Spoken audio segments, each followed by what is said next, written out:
बिस्मिल्लाहिर्रहमानिर्रहीम, अस्सलाम वालेकुम। लाइव डॉक्टर शाहिद मसूद के साथ मैं हूं सुमेरा सलीम। नाज़रीन, सेनेट में इलेक्शन एक्ट तरमीमी बिल 2024 मुतफ़िक़ा तौर पर मंजूर कर लिया गया। वज़ीर क़ानून की सदा पर वक़फ़ा सवालात मौख़र करके बिल पेश किया गया, जबकि हुकूमत ने अदलिया से मुतल्लिक़ अहम कानून साजी का फैसला किया है। चीफ जस्टिस समेत सुप्रीम कोर्ट के जजों की तादाद 23 की जाएगी। वफाकी काबीना ने ऑपरेशन असम इस्तेहकाम के लिए 20 अरब रुपए की मंजूरी दे दी है। इसके अलावा भी दीगर मौज़ूआत पर आज हम गुफ्तगू करेंगे। स्टूडियो में हमारे साथ मौजूद हैं डॉक्टर शाहिद मसूद। अस्सलाम वालेकुम डॉक्टर साहब। आपको डॉक्टर साहब, हुकूमत ने सुप्रीम कोर्ट के जजों की तादाद बढ़ाने का फैसला किया और इस हवाले से अगले हफ्ते अहम कानून साजी भी मुतवक्के है।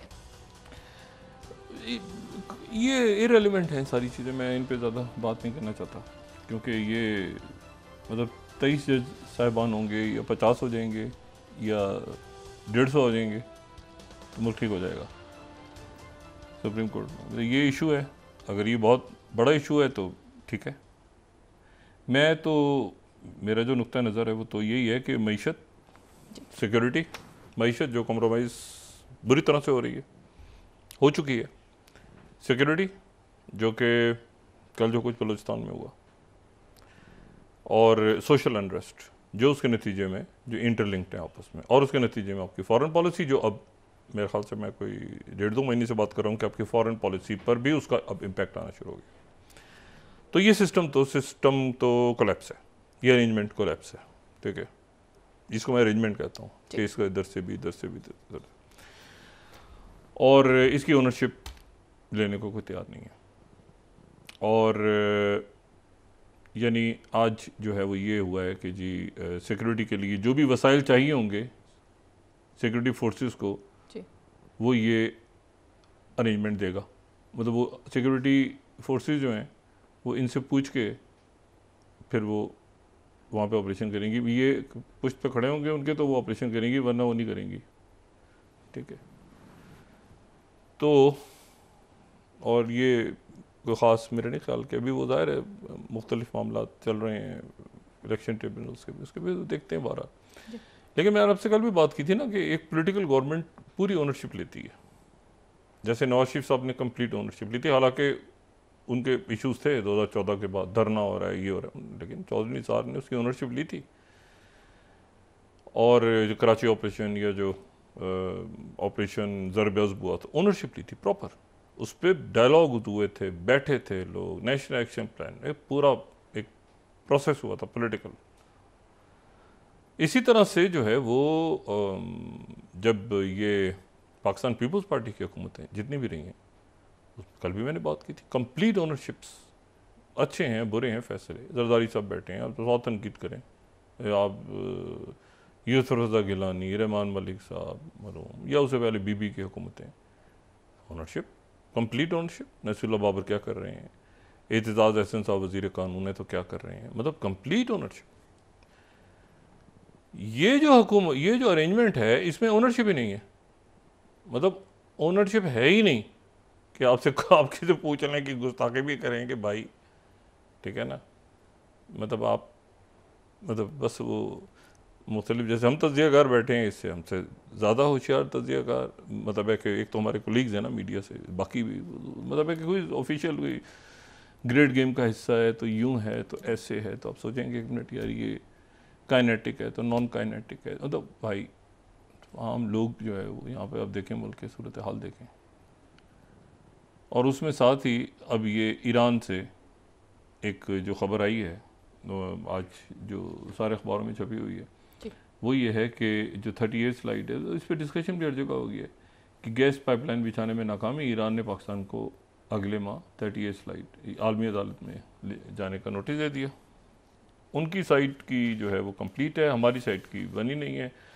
वन साइडेड एग्रीमेंट्स होते जा रहे हैं कई सालों से, और वो जो एग्रीमेंट्स हैं यानी IPPs जो हम इधर ही बैठे हैं लोग, उनके साथ ही IPP वो भी आलमी अदालत में जाने की, उनसे भी कुछ नहीं कर सकते, ये खुद इस सिस्टम में मौजूद हैं, इस सिस्टम के अंदर मौजूद हैं। यानी ये बिल्कुल ऐसे ही है कि आप कहें कि यार एक मिनट ज़रा वो जो है वो यानी कोई, यानी मैं किससे मिसाल दूँ, यानी इसी सिस्टम में खुद मौजूद लोग हैं और वो कह रहे हैं कि जी हम IPPs को पकड़ेंगे, जो उन्हीं की अपनी IPPs हैं। जी वो कह रहे हैं हम कर नहीं सकते ना, देखें ना आलमी अदालत में जाने उनके मालकान चले जाएंगे, मालकान इसी सिस्टम के अंदर मौजूद है खुद, उनकी अपनी, किसी की शुगर मिले हैं, किसी का कोई है, किसी का कुछ है, किसी का कुछ है। इसका एक ही हल है, सब पड़े जान के ये सिस्टम कोलैप्स है। और आप देखें, कई दफ़ा होता है ना वो आपको सिनिकल से मुस्कुराहट लगेगी, लेकिन मैं आपको हकीकत बता रहा हूँ कि ये एक दिन होना था, इसने कोलैप्स होना था सिस्टम में, और वो हो गया सिस्टम कोलैप्स। और उसके नतीजे में अब इसमें से नई थॉट, क्रिटिकल थिंकिंग भी तो एक पूरा, आपको पता है सब्जेक्ट पढ़ाया जाता है उसका, मेटाकॉग्निशन क्या है, अपने बायसेस को अलग रखें, ये लाइक्स, इसमें एलीट में भी तो ग्रुपिंग है आपस में, लाइक्स और डिसलाइक्स की। एलीट में भी जो एलीट है ना, बाकी को तो छोड़ दें आप, बाकी तो गए ना एक तरफ लोग सारे, आवाम तो एक तरफ रख दें, एलीट्स में भी एक लाइकिंग और डिसलाइकिंग है कि मतलब यार वो जो है ना, वो तो देखे ना, वो उसका बच्चा, उसके नहीं उससे नहीं, उसको दे दो ये टेका, अच्छा कहाँ पर, किधर, अच्छा जी ऐसे, अच्छा कितने बिलियंस का है। वो एलीट की ग्रुपिंग भी है।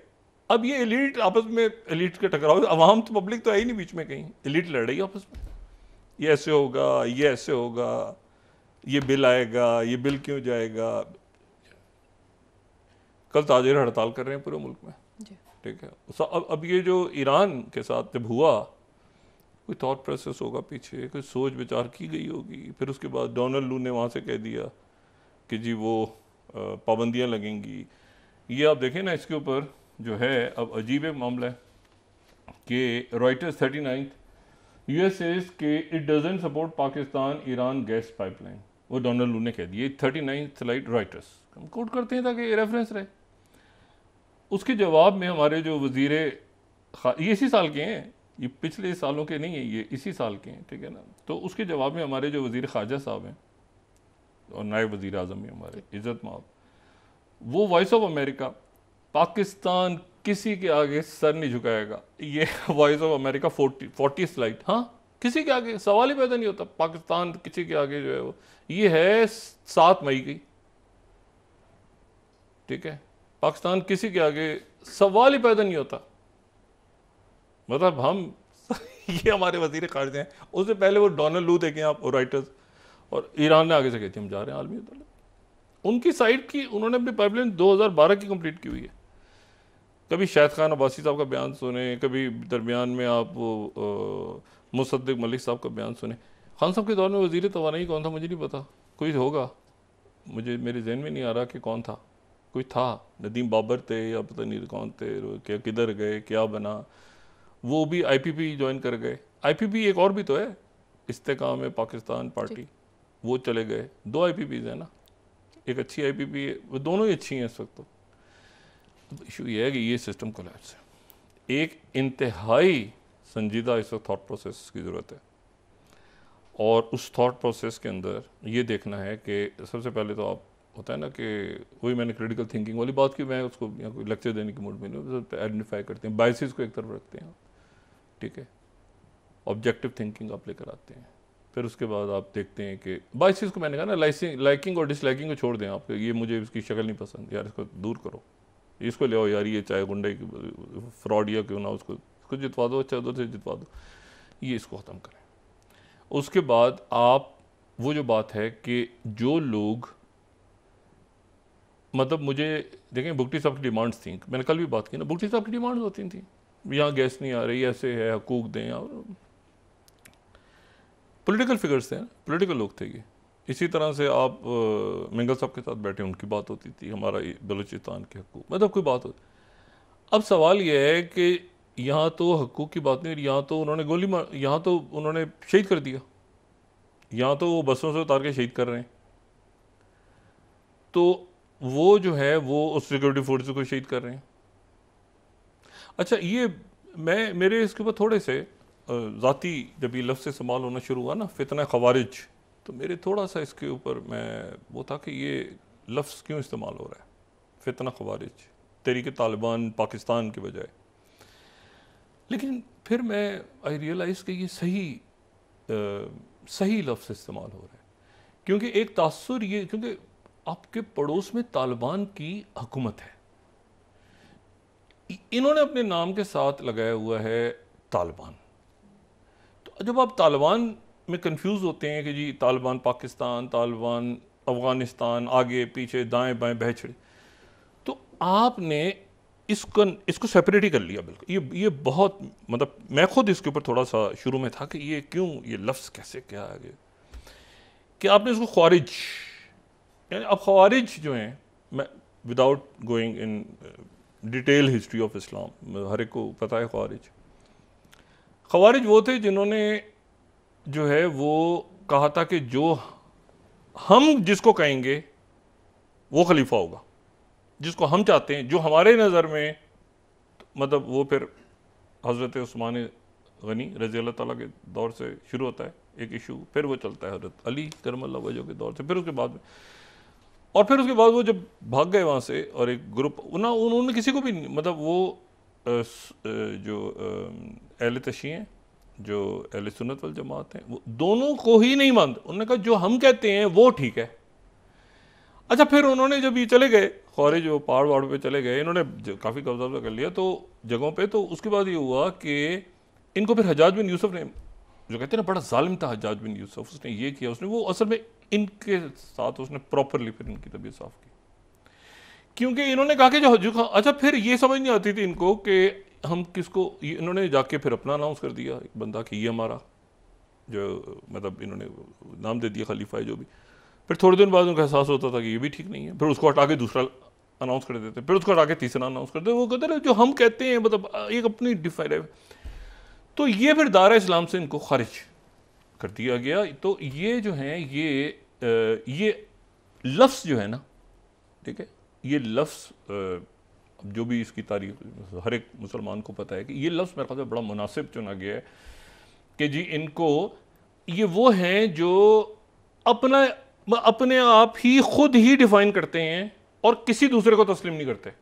मतलब इनके नज़दीक सब जो है वो गलत हैं, और ये तो इनको जो है वो यानी दायरा इस्लाम से ही अलग है तमाम मसालिक के नज़दीक। तो ये मेरा ख्याल है एक बहुत अच्छा, और ये फितने का लफ्ज़ भी साथ से इस्तेमाल हुआ कि मतलब है कि, और इसको अलग कर दिया गया इस लफ्ज़ को, बजाय इसके कि अब ये भी अपने साथ तहरीक तालिबान लगाते रहें, दुनिया में जहाँ लगाना है लफ्ज़ यूज़ करें, मगर इस नाम की कोई चीज़ एग्जिस्ट नहीं करती। तो ये मेरे ख्याल से एक रियासती सतह पे अच्छा, बहुत अच्छा फ़ैसला हुआ है कि ये इनको ख्वारिज कर दिया गया, मतलब इनका कोई ताल्लुक़ नहीं है, और ये वो हैं जो फितना है, मतलब जिन्होंने फितना फैलाया, और फितना फैला के कहते हैं हमारे जिसको हम कहेंगे ये आदमी अच्छा है वो आदमी अच्छा होगा, जो हम कहेंगे अच्छा नहीं है वो अच्छा नहीं है। अच्छा, वो खुद जैसे भी हों, मतलब उनसे कोई नहीं पूछ सकता ठीक है। तो आपस में वो एक अजीब किस्म का, मतलब एक चीज़ है जिसका इस्लाम से कोई ताल्लुक नहीं। एनीवे, कमिंग बैक, तो ये एक अच्छा, बहुत मेरे ख्याल से, मैं शुरू पे इस पे थोड़ा सा मैं होता सोचता रहा, मैं काफ़ी कोई मुझे इसके ऊपर कोई, आप समझेंगे कोई ना तो किसी को ब्रीफिंग दी गई है ना, क्या अचानक ये लफ्ज़ इस्तेमाल हुआ ना, तो लेकिन फिर मुझे अंदाज़ा हुआ कि ये बहुत इम्पॉर्टेंट था कि लोगों को बताया जाए कि भाई ये जो हैं, एक तो ये इस्लाम अपना खुद बताते हैं, खुद ही उसको कॉइन करते हैं बैठ के, यानी सोचे ना 5-6 लोग कमरे में बैठे हैं डिफाइन कर रहे हैं जिनको अलिफ से मतलब कुछ पता ही नहीं, वो कॉइन कर रहे हैं। बुनियादी तौर पे वही क्रिमिनल गैंग्स हैं, ठीक है, स्मगलिंग, ये फलाना ढिमाकन लबाता चढ़ाया हुआ सर। तो ये तो बहुत अच्छा होगा। दूसरी जो बात है वो ये है कि ये अब इसके साथ बलूचिस्तान के अंदर, ठीक है, ये जो भी है सारा सिलसिला, उसका एक कहीं ना कहीं एक स्टेट लेवल पे कैथारसिस हो रहा होगा, कोई बात हो रही होगी, लेकिन वो पब्लिक नहीं हुई। लेकिन वो ये जो अरेंजमेंट है, you not a solution, you are part of the problem. तो ये पार्ट ऑफ द प्रॉब्लम है, ठीक है, ये जो हमारे इस वक्त ये अरेंजमेंट, पॉलिटिकल अरेंजमेंट है। और अच्छा, इसी बहाने एक और चीज़ भी हुई है। देखें, बलूचिस्तान में इस वक्त अगर आप देखें कि सामने कौन है, मिसाल के तौर पे आप BLA को लें, किसी को भी लें, तो वहाँ पर भी असल में इस वक्त कोई सरदार नहीं है, सामने कोई सरदार नहीं है। यानी वहाँ पे जो हैं वो, अगर अल्लाह नज़र की बात करें या बाकी लोगों की बात करें, जो भी हैं वहाँ पे, तो सरदार नहीं है। पहले तो ये था कि सरदार जो हैं वो चले गए। और मतलब मैं बड़ी एक अजीब सी बात करने लगा हूँ, लेकिन बहरहाल बात तो चाहे अजीब सी हो, बात तो बात होती है। डिग्री तो डिग्री होती है, भी बलूचिस्तान से एक दफ़ा कहा गया था। ऑन अ लाइटर नोट, तो उधर जो है ना वो सरदार नहीं है। अच्छा, उधर भी यानी, और यहाँ पर भी अब जो है, जैसे सरफराज बुगटी साहब में, पता नहीं सरदार उनको कहा जाए ना कहा जाए, एक यानी आप समझें कि एक उनको पसंद करें ना पसंद करें, एक अवामी सा आदमी है। मतलब अवामी से कहते हैं ना, टिपिकल तो सरदार जैसे होते थे, बड़े लोग आगे पीछे हाथ बांधे खड़े हैं। सरफराज बुगटी साहब ऐसे नहीं है। अनवारुल्लाह काकड़ साहब से भी इख्तलाफ रखें आप, 1000 दफ़ा, हमारे भी इख्तलाफ है बेशुमार बातों पे उनको क्रिटिसाइज, मगर अनवारुल्लाह काकड़ जो हैं वो एक आप समझें कि सरदार तो नहीं है ना, एक पढ़ा लिखा, एक समझदार आदमी जो कि निकला है वहाँ से, वो आगे आ गया है, उसको क्या हक नहीं सियासत करने का, उसको करने का। इस पूरे चक्कर में एक चीज़ हो गई है, वो ये हो गई सरदारी निज़ाम ख़त्म हो गया है। उधर भी नहीं है, इधर भी नहीं है सरदार। सरदारी निज़ाम का कंसेप्ट ही ख़त्म हो गया है। जिन्होंने बंदूकें उठाई हुई हैं वो भी सरदार नहीं है, जिन्होंने इधर जो है, जो उनके मद्दे मुकाबिल लोग हैं, वो भी सरदार नहीं है। अब देखिए ना, मौलाना फजलुर रहमान साहब की बड़ी उनकी जमात की बड़ी बलूचिस्तान के अंदर जो है वो है, यानी उनके बड़े बड़े वोट हैं, लेकिन वो सरदार तो नहीं है मौलाना साहब। अचकज़ई साहब बड़ा उनका बलूचिस्तान के अंदर उनकी वो है, मगर वो सरदार तो नहीं है। अच्छा, अख्तर मेंगल साहब हैं सरदार, लेकिन अख्तर मेंगल साहब जाहिर है कि अब ये जो फैक्शंस हैं सारे, तो उसमें अख्तर मेंगल साहब तो नहीं है ना, वो तो पॉलिटिकल प्रोसेस का हिस्सा है अख्तर मेंगल साहब। ये जो लोग हैं ये तो कोई और हैं। अब इनमें से उन लोगों ने निकलना है आगे जो कि ये यूनिवर्सिटीज़, कॉलेजेस, ब्यूरोक्रेसी में, फॉरेन सर्विस में, आप देखें मेरी फॉरेन सर्विस में कितने इस वक्त आपको नज़र आएंगे बलूचिस्तान। कुछ अजीब सी बात है कि बलूचिस्तान के बच्चे बच्चियों से आप मिलें तो आपको परेशान कर देंगे। वो ज़्यादा, कई सूबों से ज़्यादा वो इंटेलिजेंट नज़र आएंगे, लेकिन ना पॉलिटिकल ऑर्डर वहाँ से जन्म ले रहा है और बड़ा समझता है मामला को। ठीक है, ये जो आपका सीपैक है, ये सीपैक क्या कोई खला में बनने जा रहा है? सी पैक का मतलब ये है कि गवादर से कनेक्टिविटी चाइना के साथ। अच्छा, कोई सड़कें हैं सिर्फ नहीं, उसमें आपका डिजिटल नेटवर्क, उसमें आपके जो है वो आसपास होटल्स, दुकानें, मार्केट्स, कारोबार, कंस्ट्रक्शन, चीज़ें, मतलब बड़ा प्रोजेक्ट है। और अगर आप उसकी, तो कितनी आप सोचें कि जॉब्स बनती हैं पूरे पाकिस्तान। आप ज़रा सोचें ना, कंस्ट्रक्शन काम, चीज़ें, वीज़ें सारी आप निकालते हैं और इसको बनाते हैं आगे, तो कितना, तो क्या लोग चाहेंगे? आसपास के लोग, कोई भी, आप तो एक मुल्क का नाम ले देते हैं, सारा मलबा एक ही मुल्क पे डाल देते हैं। कई मुल्क हो सकते हैं, ठीक है, कि जो जिनको ये पसंद ना हो कि यार ये गवादर पोर्ट आगे डेवलप हो।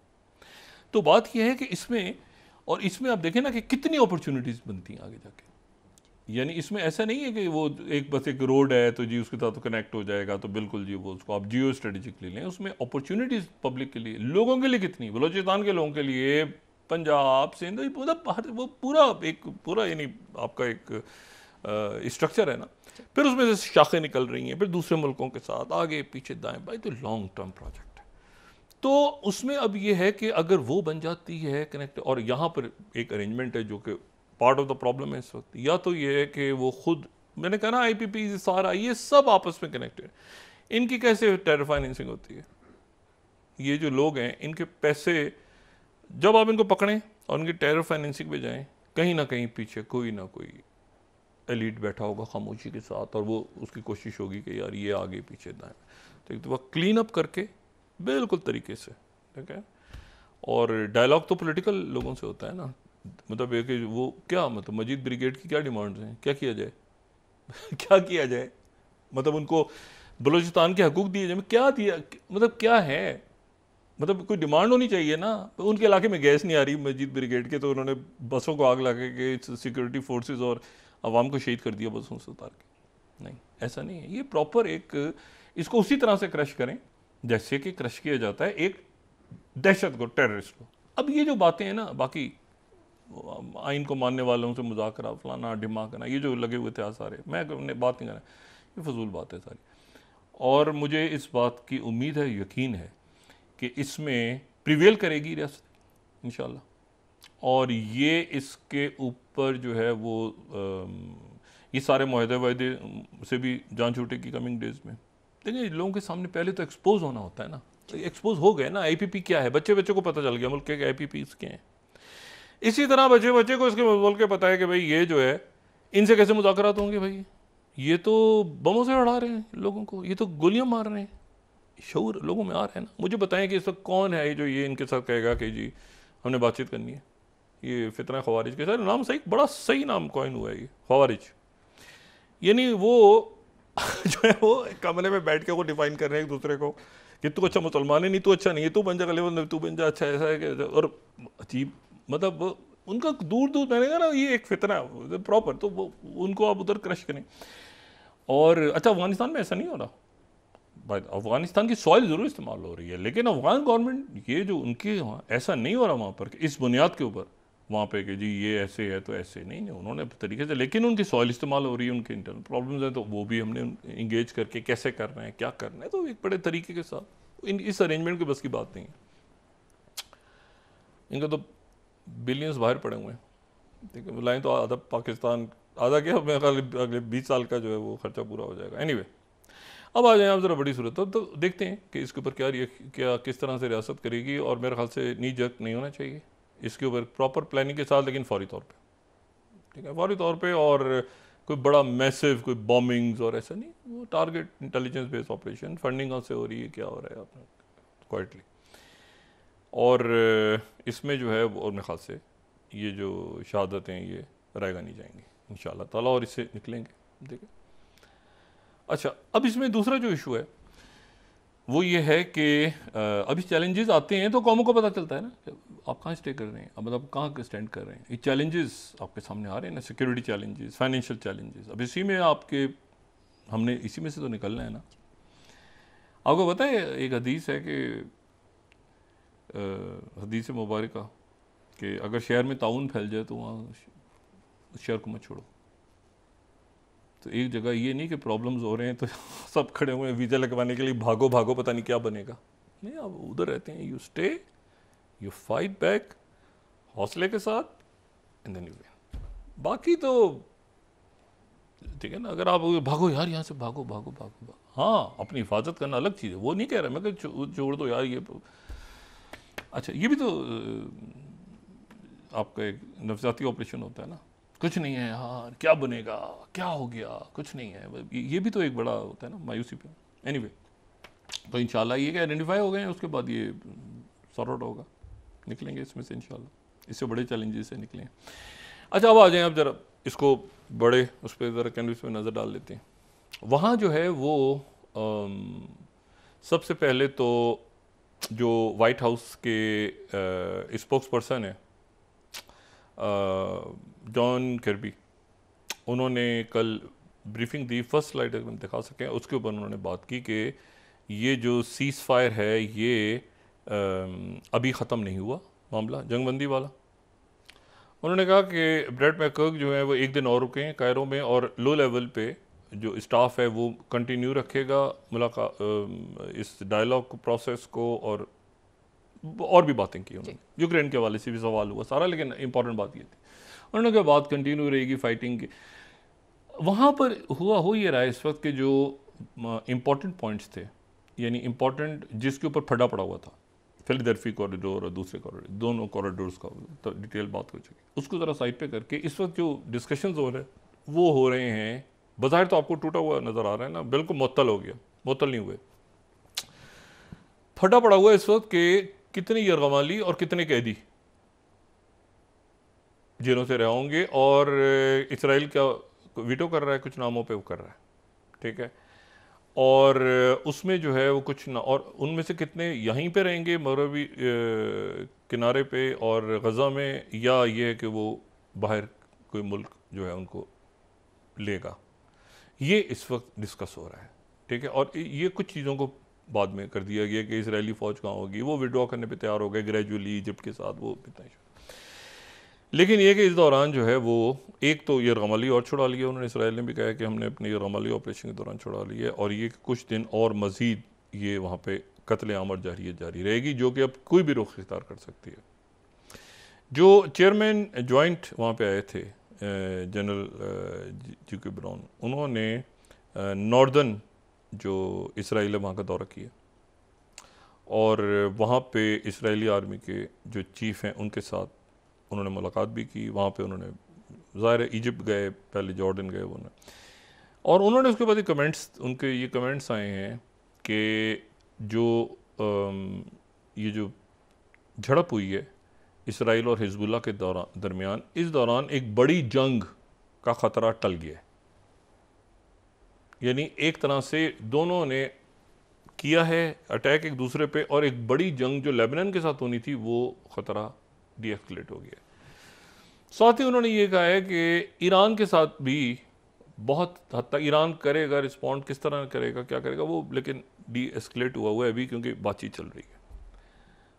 लेकिन उन्होंने कहा कि हुतीज़ सिर्फ जो हैं इसमें ऐसे हैं जो कि एक अचानक रिस्पॉन्ड कर सकते हैं, और जाहिर है कि सीरिया में और इराक में जो मलेशियाज़ हैं वो भी कर सकती हैं। ख़तरा टला नहीं है, लेकिन उन्होंने कहा डीएस्केलेट हुआ है। ये इस झड़प के नतीजे में ज़रा थोड़ा सा टेम्परेचर डाउन हुआ। ये बड़ी इंटरेस्टिंग उनके रिमार्क्स हैं, ठीक है। उन्होंने कहा कि हुआ है झगड़ा, हिजबुल्लाह का इसराइल ने किया है, फिर हिजबुल्लाह ने जवाब दिए, तो वो जो है एक जो होना था वो ज़रा थोड़ा सा नीचे लेवल उसका नीचे हुआ है एस्केलेशन का। साथ ही जो दूसरी इंपॉर्टेंट चीज़ हुई है कि वो कतर के जो वज़ीर ख़ारजा, जो वज़ीर आज़म भी हैं, शेख मोहम्मद बिन अब्दुर्रहमान सानी जो है, जो कि इन मुज़ाकरात का हिस्सा रहे हैं थ्रू आउट, जो कि कायरा में भी, और जो कि कतर बहुत ज़बरदस्त कतर की डिप्लोमेसी देखें आप तो आप कहेंगे कि क्या कतर जो है वो ये इनकी भी यूक्रेन और रशिया का भी करवा रहा था जो एनीवे। तो वो जो इजिप्ट में भी मौजूद थे और हर जगह मौजूद थे, तो वो जो है वो तेहरान पहुँचे हैं और उन्होंने ईरान के प्रेसिडेंट से भी मुलाकात की, क्योंकि वो वज़ीर ख़ारजा नहीं है, वो वज़ीर आज़म भी हैं कतर के, वो कतर के वज़ीर आज़म भी हैं और वज़ीर ख़ारजा भी हैं। उन्होंने ईरान पहुँच के ईरान के प्रेसिडेंट से भी और यहाँ के फॉरेन मिनिस्टर से भी मुलाकात की है और उनको इत्मीनान में लिया है इन टॉक्स के ऊपर, 1-on-1 बैठ के 1-on-1। और साथ ही उन्होंने जो है वो ये पूरा जो रीजन है, इसमें रीजन के ऊपर सारी बात भी की। तो कतर के मतलब वो काहिरा से वो इधर आए सीधा, दरमियान में स्टॉप लिया होगा लेकिन वो फिर इधर आ गए। और इस दौरान जो है अब ये देखना ये है कि ये वहाँ पे शहादतें हो रही हैं, डायलॉग भी चल रहा है। जैक सलिवन बीजिंग पहुँच गए हैं, national security adviser. Jimmy Carter के दौर में मतलब कि जिमी कार्टर जो हैं वो, उसके बाद हर सदर ने चाइना में ग्रेट हॉल पे ज़रूर हाज़िरी दी हुई है। ये प्रेसिडेंट बाइडन रह गए हैं। ये पूरी कोशिश हो रही है कि एक दफ़ा एक चक्कर मारें जनवरी में अपने सदारत ख़त्म होने से पहले। इनका जो ज़हन में था ना सेकंड टर्म भी होगी तो शायद आराम से जाता रहूँगा, सेकंड टर्म में तो कैमला हैरिस आ गई, तो उससे पहले एक चक्कर मैंने मारना है, किसी तरह वहाँ पे आना है। उसका माहौल बनेगा नहीं बनेगा। और इंडियन प्राइम मिनिस्टर मोदी जो हैं उनकी प्रेसिडेंट बाइडन से बात हुई है, उनकी प्रेसिडेंट पुतिन से भी बात हुई है, और उनकी ऑस्ट्रेलिया के अल्बनी से भी बात हुई है। पैदर पे 3 कॉल्स हुई हैं। तो क्या सितंबर में क्वाड का इजलास हो सकता है? इस सितंबर में जो यूनाइटेड नेशंस की जनरल असेंबली का इजलास है, इस मौके पे क्या क्वाड का इजलास हो सकता है? क्योंकि जो जापान के प्राइम मिनिस्टर हैं योशिदा, वो पहले ही अनाउंस कर चुके हैं कि मैं जाऊंगा, स्टेप डाउन करने से पहले मैं जाऊंगा न्यूयॉर्क। तो क्या क्वाड का इजलास हो सकता है? जैक सलिवन इस वक्त जो बात कर रहे हैं वो क्या, और उसके साथ जो है वो यूक्रेन रशिया के दरमियान क्या बैलेंसिंग इस वक्त मुमकिन है, या ये झगड़ा किसी और तरफ जा रहा है, ये कहीं और निकल गया है मामला, और ज़ेलेंस्की के ज़हन में क्या है? देखें, मैं वक्त भी जाने से पहले आपको एक बात बताऊं, पुतिन बहुत ज़्यादा नहीं चाहते कि बहुत ज़्यादा डिस्ट्रॉय करें इसको, यूक्रेन को। वो यूक्रेन को ऐसे लेते हैं जैसे ताइवान को चाइना लेता है ना, कि यूक्रेन हमारा हिस्सा है। ऑर्थोडॉक्स चर्च है, ऑर्थोडॉक्स चर्च है ना, उसको मतलब यूक्रेन हमारा हिस्सा है, मतलब वो इसको अपना हिस्सा समझते हैं, जैसे मतलब हमारे ही लोग हैं। जैसे ताइवान है, तो 2 थ्योरीज है ना, कि एक अटैक करेगा चाइना, एक ये है कि ताइवान को अपने साथ ले लेगा, वो सेपरेटिस्ट कहते हैं। इशू ये है कि वहाँ पर वो कहते हैं कि हमारे ही कजन्स हैं, हम ही लोग हैं ये यहाँ पे, ऑर्थोडॉक्स चर्च है और ये, तो वो उस हद तक नहीं जाना चाहते जहाँ तक ज़ेलेंस्की ले गया इसको, जहाँ तक ज़ेलेंस्की एक्सकेलेट कर रहा है इसको वहाँ तक। लेकिन अब वो टाइम है कि वो बाउंस बैक अगर नहीं करते तो फिर वो मतलब है कि वो फिर पुतिन के लिए बड़ा मसला है। तो मेरा ख्याल ये है कि ज़ेलेंस्की जो है वो उसको एक्सकेलेट कर रहे हैं। अमेरिका दरमियान में पीछे देख रहा है कि कहाँ तक मुनासिब है, कहाँ तक नहीं, ठीक है। बहुत सारे आप वक्फा एम्पायर्स की तो बात करते हैं क्योंकि वो ये फिर इसके साथ कनेक्ट हो रहा है ना सारा, कि पूरा रीजन और पूरा जो एक गेम है उसके साथ कनेक्ट हो रहा है। मैंने आपसे कहा ना कि सूडान की जो ऑयल भी अगर वो बंद करते हैं, या अगर वो लीबिया का ऑयल भी बंद करते हैं, सूडान के अंदर वो खाना जंगी बढ़ती है, या कोई थाईलैंड में कोई वाक़या होता है, या इवन वेनेजुएला में मुजाहरे शुरू हो जाते हैं, या मगरबी बंगाल के अंदर ममता बनर्जी की हुकूमत गिराने के लिए बीजेपी आ गई, हर चीज़ का कहीं ना कहीं डॉट्स कनेक्ट होते हैं अराउंड द ग्लोब। ये जो नई चेस बोर्ड सज रही होती है वक्त पर। नाज़रीन वापस आते हैं एक छोटे से ब्रेक के बाद।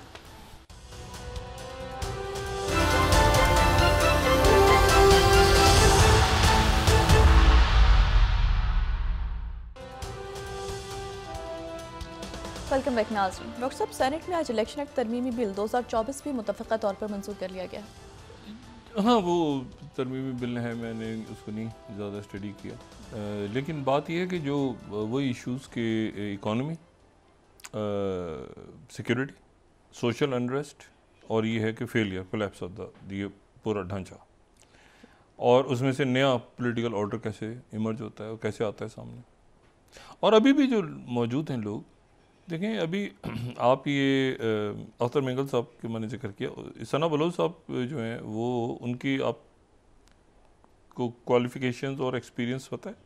वो मेरा ख्याल से one of the finest, brightest, जो सबसे ज़्यादा पढ़े लिखे लोग हमारे, यानी इस वक्त नहीं है वो सिस्टम, इस अरेंजमेंट में वो नहीं है।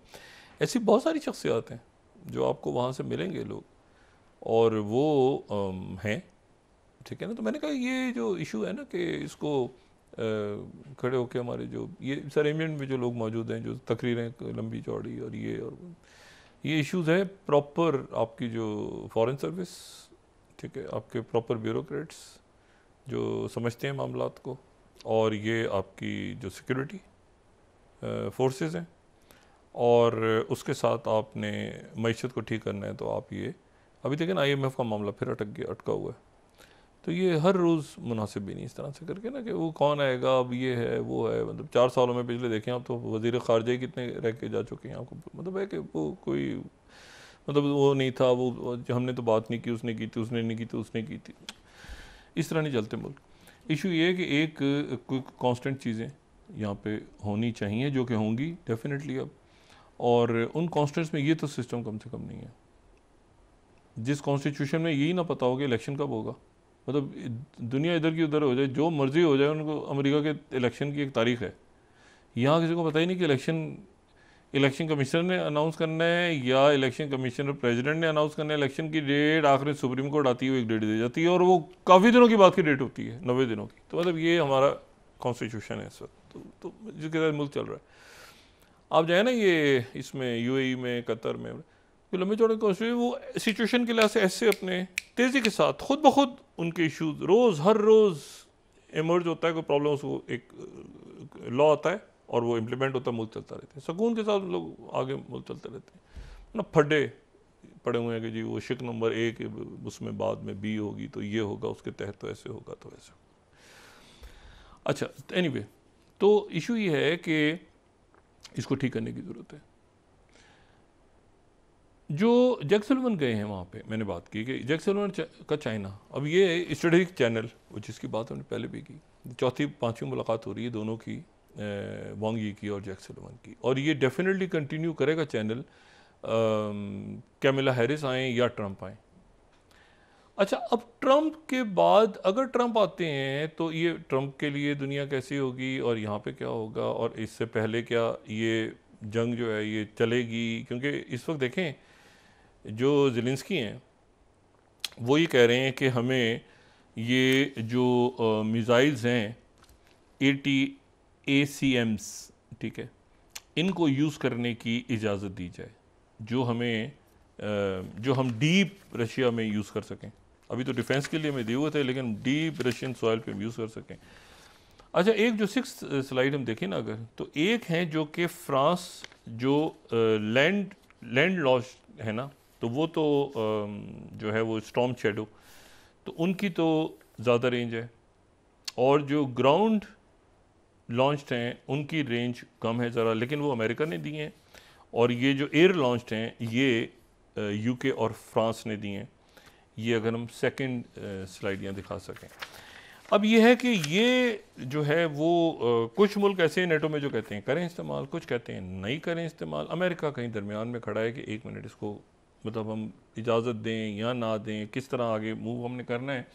और इसी दौरान जो है वो, क्योंकि ये मामला मैंने आपसे पहले कहा ना कि ये इस वक्त ये टेलीग्राफ जैसे देखें 10th स्लाइड, तो let us use storm shadows in Russia to turn tide over war, Ukraine begs Starmer, ठीक है ना। और ये जो है ये अब ये देखना है कि अच्छा आज उन्होंने अपना पहला जो मिसाइल है वो भी कहा है, ज़ेलेंस्की कह रहे हैं कि मैंने लॉन्च किया है। लेकिन इशू ये है सारा कि क्या ये जंग जो है ये आगे कितना बढ़ेगी, ये जंग आगे बढ़ेगी, ये जंग आगे बढ़ेगी। उसकी वजह यह है कि नेटो यहाँ तक ऐसे नहीं आया, और रशिया जो है एक अलाइंस बहुत बड़ा बना चुका है जो कि चाइना के साथ है और नॉर्थ कोरिया के साथ, और किसी सूरत चाइना और नॉर्थ कोरिया और ये चाइना तो किसी सूरत ये नहीं चाहेगा कि ये जो फ्रंट है, जो यूरोप के साथ फ्रंट है, उस फ्रंट तक किसी भी सूरत डिफीट हो, क्योंकि अब तो ओपनली स्ट्रेटेजिक पार्टनर्स और हर तरह से बात कर चुके हैं। तो चाइना तो बेल्ट एंड रोड के लिए भी बात कर रहा है मुख्तलिफ मुल्कों के साथ, और वो मुल्क जो कि ईस्टर्न यूरोप के कई मुल्क तो इस वक्त परेशान है ना, नेटो में गए हैं, लेकिन वो चाइना मतलब वो एक अजीब सा वहाँ पे सिचुएशन। तभी पोलैंड सबसे ज़्यादा पैसे भी दे रहा है नेटो के अंदर, शेयर भी कर रहा है, कनाडा नहीं कर रहा, तो एक डिवीज़न है। इशू ये है सारा कि ये जैसे मैंने कहा ना कि चलेगा आगे, क्योंकि आर्कटिक तक गेम है ना लंबा। अब इसमें दो बातें हैं, एक तो ये हम कह सकते हैं कि जी प्यूटिन जॉर्जिया से खेल शुरू हुआ, नेटो एक्सपेंशन। प्यूटिन उस वक्त की दुनिया कुछ और थी, उस वक्त की 2008 की दुनिया कुछ और थी, लेकिन फिर भी प्यूटिन ने रिएक्ट किया और प्यूटिन जॉर्जिया। फिर उसके बाद हम ये कह सकते हैं 2008 की दुनिया और थी, ठीक है। चाइना जो एशियन पिवट चाइना जो है वो ओबामा कहेंगे, अभी उससे पहले ये 2008 में जॉर्जिया हो गया था। तो अभी तो 2011 फिर हिलरी क्लिंटन आएंगी, तो 11-12 और फिर अरब स्प्रिंग का खेल हुआ है, और वो फेलियर अपने वो आज तक अपने मसाइल पीछे छोड़ गए।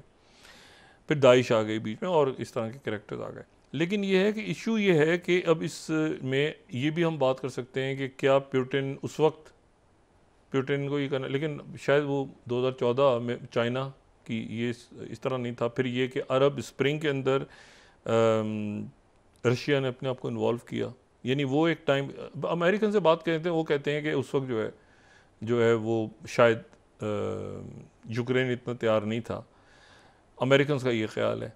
लेकिन जो नुक्ता नज़र है रशिया के लोगों से अगर आप बात करेंगे तो रशियन से कहते हैं कि नहीं, उस वक्त ये छोड़ दें कि यूक्रेन तैयार था नहीं था, लेकिन इस दौरान चूंकि अरब स्प्रिंग आ गई और सीरिया और बशर अल असद, तो हमारा फुटप्रिंट जो है ये अफ्रीका में और लीबिया से लेके और सीरिया तक और इधर उधर हमारा फुटप्रिंट हो गया। उसमें ये ठीक है, फ़ाइन है ना, हमें पता है कि वो धोखा था, सारा फ्रॉड था, एग्रीमेंट पहले जो होने थे। लेकिन यह है कि हम ये भी हमारे जहन में था कि कहीं यूक्रेन, क्योंकि कज़न्स हैं और एक होता है ना कि अपने ही लोग हैं, तो उनको कहाँ तक मारना है कहाँ तक नहीं मारना, और इतने यूक्रेनियंस अगर मारे जाते हैं तो फ़ौजियों का तो ठीक है, लेकिन शहरी मारे जाते हैं तो एक रशिया के अंदर एक सेंटिमेंट डेवलप होता है। लेकिन अब मसला ये है कि अब ये फड्डा बढ़ गया है, तो यहाँ से बढ़ेगा, एक्सकलेट करेंगे तो रशियंस आगे से प्यूटिन की तो पूरी वो तो बड़ी रुथलेस किस्म की एक उनका जवाब होगा। और इसमें अब जोग्राफी भी आप देखें तो मैंने आपसे कहा कि जॉर्जिया पर कहीं सकिन होने लगा है, ख़तरा है इस बात का कि जॉर्जिया सकिन ना हो जाए। जॉर्जिया ऑलरेडी सकिन हो चुका है 2008 के अंदर, वो फिर सकिन ना हो जाए। वहाँ डिमॉन्स्ट्रेशन हो रही हैं और ये कह रहे हैं कि जी वो उसमें रेवोल्यूशन आने की कोशिश हो रही है, तो ये फड्डे भी बढ़े, क्योस बढ़े, क्योटिक, हम एक क्योटिक दुनिया में रह रहे हैं और क्योस है। और क्योस जो है वो इसलिए है कि किसी को नहीं पता कि कौन किसके साथ है, कौन सा ब्लॉक बनेगा, अल्टीमेटली चीज़ कहाँ तक जाएगी। अब जैसे मैंने कहा कि इंडियन प्राइम मिनिस्टर मोदी ने प्रेसिडेंट बाइडेन से बात की, फिर उन्होंने प्यूटिन से भी बात की, दोनों को। लेकिन एक जगह ऐसा मरला आ जाएगा जहाँ पर वो बैलेंसिंग एक्ट, क्योंकि बैलेंसिंग एक्ट भी अगर होगा ना, लेकिन अगर कोई 2 ब्लॉक्स फर्ज करें नहीं बनते, मतलब ये either you are with us और अगेंस्ट अस की तरफ दुनिया है ना। अगर फ़र्ज़ करें 2 ब्लॉक नहीं बनते, यानी हम ये कहते हैं कि जी आप बैलेंस रखें अमेरिका के साथ भी और चाइना के साथ भी, तो वाले को वो जो ब्लॉक होगा, जो थर्ड ब्लॉक है, उसको लीड कौन करेगा भाई? उसको लीड करने के लिए भी तो कोई ऐसी पर्सनैलिटी होगी ना जो दोनों को कहेगी कि भाईजान आप भी नहीं हम हैं। वो तीसरी फोर्स कोई अभी इमर्ज ऐसा नहीं हो रही। देखे ना, नेटो के अंदर डिवीजन है, अफ्रीका के अंदर फटा पड़ा हुआ है। अफ्रीका में अफ्रीकन यूनियन जो है वो स्विट्जरलैंड में थी ना कि ये किसी तरह से सूडान की जंग बंदी हो जाए, तो सूडान ने कहा तो 100 साल तक लड़ेंगे, एक जनरल कह रहा है दूसरे से, यानी पैरामिलिट्री फोर्सेस का जो बंदा है जिन्होंने दोनों ने मिलकर, वो कह रहे 100 साल तक हम लड़ेंगे आपस में।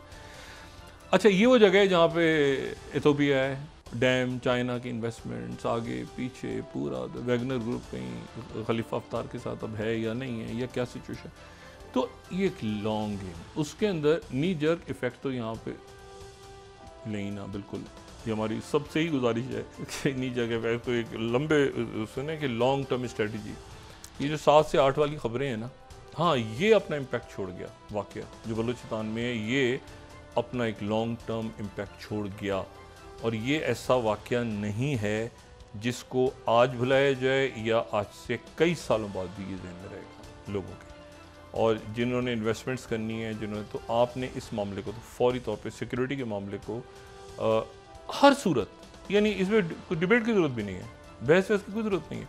आपने सिक्योरिटी का जहाँ इशू आ जाए, मुझे पता है सामने कोई एक चोर घर में दाखिल हो जाए तो क्या लोग बहस करेंगे आपस में, चोर को पकड़े या ना पकड़े, ऐसा करते हैं, चोरी करते हैं, ऐसा करते हैं, इसको चोरी करने दो यार, ऐसा करो मतलब आप सबसे पहले चोर को पकड़, मतलब आप संभालते हैं ना अपने घर को। इशू ये है कि सामने डाकू आ जाए, गोलियां चला रहे, तो आप कहें कि हम जवाब दें ना दें, क्या करें, आगे पीछे पता चला इसी में हमारे। तो ये तो टेररिज्म तो ज़ीरो टॉलरेंस, बाकी जो है ये सिस्टम तो डिलीवर नहीं कर पा। कल अब ताजिरों की हड़ताल है, कितनी कामयाब होती है नहीं होती, ये लोग परेशान हैं, लोग प्रॉब्लम्स में, सोशल अनरेस्ट है। जो डिलीवर करेगा, डिलीवर करने से मुराद ये है कि अगर उनको नहीं भी कुछ करेगा, उनके साथ तो बैठेगा ना कम से कम, उनको उसको पता तो होगा कि ये रोटी और चावल कितने के मिल रहे हैं और सब्जी कितने की है। उसने कभी अपने पैर तो रखे होंगे ना कच्ची ज़मीन पे। जी जी, बहुत शुक्रिया डॉक्टर साहब। नाज़रीन, इसके साथ ही जैक सुलिवान की रहेगी, उस पर कल बात करेंगे, जैक सुलिवान की। जी, इसके साथ नाज़रीन आज का प्रोग्राम अपने इख्तिताम को पहुंचा। मुझे सुमेरा सलीम को इजाज़त दीजिए, अल्लाह ने के बाद। जी डॉक्टर साहब, अपना दोस्तों, रिश्तेदारों, गुरदोनवा के लोगों का सब ख्याल रखिएगा। अल्लाह हाफ़िज़।